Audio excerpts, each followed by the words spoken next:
Hello, it's Petra Lewis. I'm going to give you some clues on how to run a great meeting. Or my alternative title, How to Learn from My Painful Experiences Without Actually Having Lived Through the Meetings. So we've all been to bad meetings, boring meetings, and completely useless meetings. But there are some things that you can do to make sure that your meetings run better than this. And these apply whether you're talking about small meetings, big meetings, or web-based meetings, as we've all got used to in the last year. First of all, you've got to decide, do you really need to meet at all? A vast amount of our time, and personally I think way more than 15% of my time is taken up by meetings, is taken up by our meetings nationally, and this costs every type of industry a lot of money. So this is a little detailed, but I thought it was kind of a nice workflow to think through before you even try to schedule a meeting. The first thing you need to do is, have I really thought through this situation? So do I really have sufficient grasp on it before we're going to make progress by meeting? Second, if you do you really need to have outside input, or is this something that you can just get on with and sort it by yourself? If you do need outside input, do you really need it to be real time, or could you perhaps just do it all by email? If you do need it real time, do you need it to have people in the same room, providing you can post-COVID, or could you just use a phone call or video conference to do it, and then finally schedule the meeting if all of those criteria are fulfilled? If you are the chair of the meeting, i.e. you're the person who's running that meeting, your responsibilities start before the meeting, extend through the meeting, and continue after the meeting. And we're going to go through these in order. So before the meeting. So who should attend this meeting? There's kind of a Goldilocks number here. You want sufficient people that you have representation from a diverse group of people from all groups that are involved with this particular area, but not so many that no decision will ever get made. And I kind of like this. Someone said that if the number of people at meeting is more than you can feed from 2 pizzas, then you're probably not going to have an effective meeting. When are you going to meet? What day, what time of day, and how often? And if you have more than just a couple of people involved with this meeting, it is so much more efficient to set up something using some scheduling app like Doodle rather than 1,000 emails back and forth. When you're picking a time, you do need to be considerate of family lives. 4:30 p.m. on a Friday is not likely to be popular in time zones. 8 a.m. on a Monday morning when you have representation from both coasts is unlikely to be popular, and so on. How frequent does the meeting need to be? It may be if you're starting a new project that you initially need to be fairly often, perhaps even once a week, and then as the project evolves, perhaps it's once a month, once every 2 months, or once a quarter. So be prepared to adjust that frequency as needs be. And don't ever be afraid to cancel a meeting that's regularly scheduled if there's nothing new to discuss or that discussion can't take place via email. How long does that meeting need to be? Really, I've had some very successful meetings that are only 15 minutes long. Half an hour, you can accomplish a lot. So just because your WebEx app automatically books things for an hour doesn't mean things have to be an hour. And once you start getting into 2-hour meetings, then really the efficiency of that meeting falls off dramatically. Find the appropriate space to meet if you're meeting in person. The place needs to be big enough that everybody has a seat, and in these COVID eras that you can socially distance sufficiently, but not a huge cavernous arena that makes it very difficult for people to really gel and come together. Before you start to schedule the meeting, you need to decide on what you want to achieve. If there's nothing particular you want to achieve from this meeting, then don't meet. So what problem or problems are you trying to solve? And I'm sure that many of you have heard of these SMART goals. They apply to meetings the same as a bunch of other things. So you want some goals that are specific, then they're measurable, achievable, realistic, and timely. A key preparation item is making the agenda. And if it's to be a remote or partly remote meeting, then setting up the remote access with WebEx or Zoom or whatever service that you happen to use. So the agenda, this is where things can start to go wrong. We've all been to meetings that have crazy long agendas and meetings that have totally unrealistic agendas. So your agenda needs to be realistic, and you need to adjust and defer items to another meeting if it's too extensive. And this is going to be greatly helped by including timings I'm going to show you in a minute. You also want to include on your agenda any notes, any additional materials that the attendees need to have either before or during the meeting, and clearly identify any pre-work that needs to occur before the meeting. One of the reasons that I like having my agenda within the body of an email rather than an attachment is that with an attachment, people are never going to look at that until just before the meeting or, as the meeting starts. And if you actually have something people need to do, they're going to miss it. Clearly identify who's going to present specific items so they can be ready to present, and then include any action items or follow up from the last meeting. So here's an example of part of a agenda that I might have for a medical student education meeting. So I'm always going to have on the top the meeting place, any links to join the meeting if it has a remote component, the topic, the time. So this is how long I'm expecting this item to be, about 10 minutes. And this is really helpful if you have a complex agenda to keep yourself on time. Who's going to present it? Any links that are important to be able to look at during the meeting, and anything that needs to be done beforehand with it clearly identified that this is needed beforehand, and I might actually put that in red. If your meeting is going to be longer than an hour, then you should schedule a bio break in the middle of it. And then send this agenda out several days ahead. If you send it weeks ahead, everyone's just going to lose it. Ask them for any additions to the agenda and then resend it if there's a significant change. It's really important that you review that agenda before the meeting so you're prepared for it and you're able to anticipate questions. And I often send it again the morning of or the day before. And then nobody has to go hunting for it in their inbox. If you're planning to discuss some type of a controversial topic, I would highly recommend that you consider having a pre-meeting with key individuals. And at that point, you can just sit down in a small group of 2 or 3 people and decide how to present that topic, identify some of the questions or concerns that are likely to come up, and draft some answers with their support. You also need to really make sure you allow sufficient time on the agenda, and it's very easy to underestimate how long you're going to need. So perhaps you need it to be the sole item on the agenda, or you have a couple of brief items and then you allow the rest of the time for this controversial topic. So let's move ahead to the meeting. I'd just like to talk a little bit about chairing a meeting as opposed to facilitating a meeting. This is a dictionary definition of what facilitation is. So it's the act of helping other people deal with a process, reach an agreement or solution, without getting directly involved in the process or discussion yourself. And this is not really what we do in most of our work-related meetings. So being a facilitator is a little bit more like being a Montessori preschool teacher. Where running a meeting is more like being a football coach. You're defining the player and the plays, but you're not the only person there, and there's a lot of other people that have major input into the game. One thing that would be quite challenging when you first start to chair meetings is the imposter syndrome. And while this tends to apply more to women, it certainly applies to a lot of men as well. And this is that you think that you know less than everybody else in the room. Everyone else is far more experienced than you, they're older than you, they've got all the answers, you've barely got the questions. And this can really hamper your ability to run a meeting. And the reality is that you wouldn't be running that meeting if you didn't have the knowledge and the skills. One thing that sounds a little hokey but has really helped me with this is, I realized early on when I had to chair really big meetings like the AUR board meeting, which has about 40 people in, that I'd seen a lot of other people chair meetings really well, and I could kind of pretend to be them.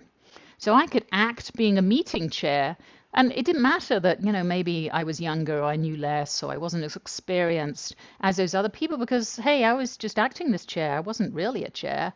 And that got me through a lot of meetings very successfully. So here's kind of the meetings 101. You need to start on time. You need to finish on time, so consider using a timekeeper. You need, wherever possible, to stick to that agenda, and you need to control the discussion. Depending on what's being discussed at this meeting, you may want to start by establishing some ground rules. So, for example, you may need to say that everybody is allowed to have their own opinion, but they need to treat everybody respectfully and professionally.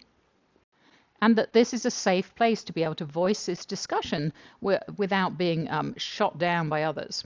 For a meeting that's relatively short and you want people to be focused, it's not unreasonable to ask people to close their laptops and put away their phones at the beginning. If you're planning on a meeting that lasts several hours, then I think that's really unrealistic. Start on time.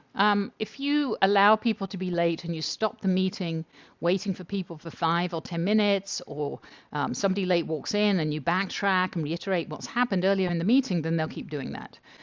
We have some fairly notable people in my profession who are known to always start their meetings on time. And guess what? Everyone's there to start that meeting on time. So we turn up a couple of minutes early because otherwise we know we're going to miss stuff. It's like having teenagers. It's all about the consequences. You need to make sure that you get sufficient input on a topic from every individual who has an opinion. Now, there are some individuals that you may need to ask specifically for opinions, so they're not going to come forth spontaneously. You need to make final decisions on each item before you move on to the next item or say that you're deferring it to the next time. And it really is a delicate balance of controlling but not domineering the discussion. Now, if you are the person who's chairing this meeting, I highly recommend that you put your devices away. It's very disrespectful and very off-putting to other attendees when they're giving their opinion on a topic and they can see the chair of the meeting is busy answering their text or doing their email. What are some of the common challenges of meeting? The first is getting behind in the agenda, and I'm as guilty of this as anyone else. Meetings going off agenda, disagreements, interrupting other speakers, and then there's a dreaded meeting hijacker. How do you stop yourself getting behind? Well, having a separate timekeeper if you have a long and complex agenda, I think can be really helpful. So having somebody from admin or one of your colleagues just keep an eye on the timings on your agenda and just remind you if you're getting behind. Putting a clock or watch or a phone in front of you so you can readily see the time without being too obvious about it, and being prepared to close discussions when you think that sufficient time is taken. Otherwise, some of these discussions can take over the meeting. And you can use a phrase like this: that was a great discussion, but we really need to move on now with the next item so that everybody can get out on time. And by asking it like that, you're showing that you're trying to respect their time. Now, what happens if your meeting goes completely off-piste, so items are not on the agenda or tangentially involved with the agenda start getting discussed? Or that your meeting gets hijacked by somebody with their own agenda going on? And unfortunately, this is often the least knowledgeable person in the room. So how can you get that person off stage without appearing rude? In other words, I'm talking about polite and professional ways to be able to say, shut the heck up. And I would highly recommend that you develop some of your own phrases and you just kind of keep those in your back pocket to pull out in these situations. And actually, my second big national meeting I was running, I actually kind of wrote a list of these out on a piece of paper, and I sort of had them slipped under my agenda just in case I forgot. And they were used several times. So phrases like this. Those are very important points, but for the sake of time, let's continue this discussion offline. An American favorite seems to be, let's put this in the parking lot for now. Not 100% sure what that means, but people seem to like it. One of my old bosses used to like this one. This is so important that I want you to form a working group and report back to me at our next meeting. That tends to shut people up. Sam, I feel that we've already heard that the planned project is a bad idea, so now let's hear something new. Thank you, Joe. I greatly appreciate your input, but now I'd really like to hear from Martha. What about when one attendee keeps interrupting another attendee?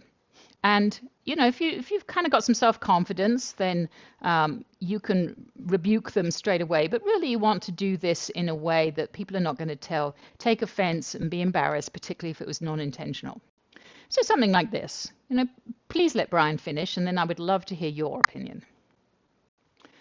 The introverts in the room are much less likely to speak up than the extroverts, but they may have some really good thoughts there, and you may have to very specifically call on these individuals to get their opinions. And this is where kind of knowing your audience helps. As I said before, as you get to the end of each item on the agenda, you need to summarize it. So let's summarize our discussion on this topic at this point, and then we're going to move on to the next agenda item. So a quick summary, and also outline the action points that need to be done to move on with that particular item. I'm just going to say a little bit about virtual meetings. I could talk for a whole hour about virtual meetings because guess what? I've had a lot of practice in the last year, and I had quite a lot of practice before then.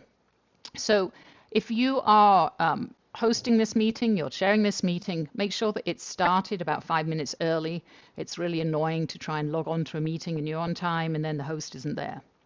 Make sure you're familiar with whichever technology you're using. They're all a little bit and irritatingly bit different.